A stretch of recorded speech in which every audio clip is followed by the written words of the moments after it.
அதுபடியாக நமது பள்ளியில் வந்து ஒரு 10 மாணவர்கள் வந்து இந்த மயில்முட்டு நிகழ்ச்சிக்கு வேட்பாளர்களாக அறிமுகப்படுத்தினர். அவர்களுக்கு அனைத்து மாணவர்களும் தங்களுடைய ஓட்டுநர் மூலமாக ஓட்டுகளை செலுத்தும் வகையில் ஒரு 5 பேர் அமைச்சர்களாக தேர்ந்தெடுக்கப்பட்டுள்ளனர்.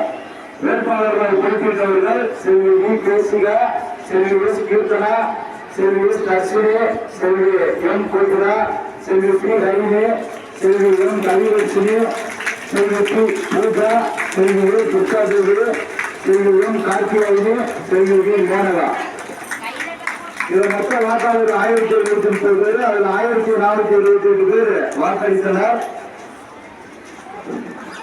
அந்த வழியில் வாக்கு அளிப்பு வித்தியாசத்தின் அடிப்படையில் அமைச்சராக தேர்ந்தெடுக்கப்பட்டுள்ளவர்கள் செல்வி வி கேசிகா, அதுக்கு 2வது செல்வி S Dharshini, Selvi P Harini, Selvi A Durgadevi, Selvi M Karthiyayini.